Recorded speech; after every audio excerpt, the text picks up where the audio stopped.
பேசிக்கான விஷயம்தான். ஒரு ரீடிங் அப்படிங்கிறதுல வரக்கூடிய 95% பிரச்சனைகள் தான் கேரி ஆன் ஆகுது. அப்போ இந்த ரீடிங்கில் வரக்கூடிய ப்ராப்ளத்தை டயக்னோசிஸ் அப்படின்னு சொல்லக்கூடிய கண்டறிதல் மூலமாக அதை கண்டறிந்து மாற்ற ஆட்டோமேட்டிக்காக உங்களுக்கு அந்த ரீடிங் ரீடைனிங் ப்ராசஸாக மாறும். அதனால தான் பேசிக்கில் ரீடிங் கிளினிக்னு சொல்லி ஃபாரின்லாம் இருக்குது. அப்போ அதை நாங்கள் 20 வருஷத்துக்கு முன்னாடி இப்போ இந்த ரீடிங்கோட பிரச்சனையை கண்டுபிடிச்சுன்னா ரீடிங் கிளினிக்னு அப்போவே நாங்கள் ஸ்டார்ட் பண்ணோம். அதனுடைய அடுத்த வருஷமே இப்போ நம்ம கொண்டு வந்துட்டோம். அதாவது ரீடிங் அப்படிங்கிறது ஒரு சாதாரணமாக நம்ம பார்க்குறோம்னா வாசிக்கிறோம்னு சொல்கிறோம். ஆனால் ஆக்சுவலாக ஆன் சைக்கலாஜிக்கல் பார்ட்டில் ஃபஸ்ட்டு ஒரு ஃபோனிக்னு சொல்லக்கூடிய ஃபோனட்டிக்ஸ், அப்புறம் ஃபோனட்டிக்ஸ் அதனுடைய கனெக்டிவிட்டி, அதுக்கடுத்து அதனுடைய ஸ்ட்ரக்சர், அந்த லாங்குவேஜோட ஸ்ட்ரக்சர், இதில் தான் அடுத்த வருஷம் ஸ்டார்ட் ஆகுது. அப்போ ஒருத்தர் வெறும் வார்த்தைகளை சொல்லிக்கிட்டே இருக்காரு. அந்த வார்த்தைகளை சரியாக இணைக்க முடியல.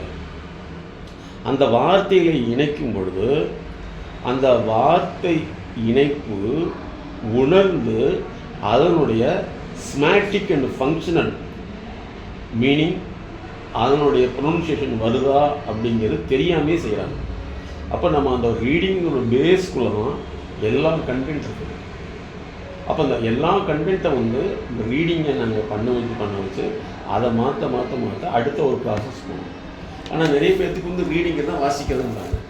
இன்றைக்கி நாங்கள் அடிக்கடி கேட்கக்கூடிய கேள்வி என்னென்னா, ஒரு எல்கேஜி யூகேஜி 2 வருஷம், ஈவன் 9th ஸ்டாண்டர்டு ஒரு 9 வருஷம், 11 வருஷம், ப்ரீகேஜி சேர்த்தீங்கன்னா 12 வருஷம், 12 வருஷம் படிக்கிறவர் மறுபடியும் டுட்டோரியல், டியூஷன், கோச்சிங் போனால் தான் படிக்க முடியுமா அப்படிங்கிற ஒரு கேள்வியை சாதாரண மக்களால் புரிஞ்சு கொள்ள முடியாது.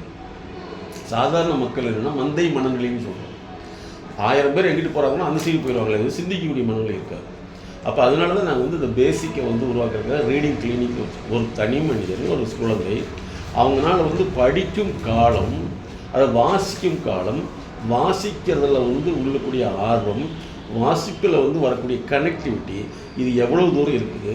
அதே மாதிரி வாசித்தல்ங்கிறது ஒரு மெக்கானிக்கல் ப்ராசஸாக இருக்குதா, இல்லை அதனுடைய மீனிங்ஃபுல் பார்ட்டாக இருக்குதா அப்படின்னு கண்டுபிடிச்சி அதை மாற்றுறது தான் எங்களுக்கு ரீடிங் கிளினிக்கே க்ரியேட் பண்ணி. ஒருத்தர்னால அதிக நேரம் 5 நிமிஷம் கூட ரீடிங் பண்ண முடியாது. அதுக்கு மேலே அவங்க பண்ணுறாங்கன்னா அவங்க வாய் வழியாக அதை உச்சரிச்சிட்ருப்பாங்க. ஆனால் அவங்களுடைய இன்டர்னல் ஃபீலிங் எல்லாமே வேறொரு இமேஜினேஷன்லையோ வேறொருலையோ இருக்கும். அதை நம்ம மாற்றுறது தான் இந்த ரீடிங் ப்ராசஸை நாங்கள் டெவலப் பண்ணுவோம். உடம்புல ஒரு மருந்து கொடுத்தா உடம்புல வலி குறைஞ்சிருக்குன்னு தெரியும். ஆனால் அந்த வலிக்கு என்னென்ன ப்ராசஸ் நடக்குங்கிறது நோயாளிக்கு தெரியாதல்லவா. அப்புறம் நாங்கள் ரீடிங் தெரப்பியில் அவங்க கொடுக்கக்கூடிய ப்ராக்டிஸ் செய்கிறப்ப அவங்களுக்கு மாற்றம் இருக்குது. அந்த மாற்றம் என்னங்கிறது தெரிஞ்சுக்க முடியாது. ஏன்னா அவங்க எக்ஸ்பெக்ட் கிடையாது. இதுதான் ரியாலிட்டி.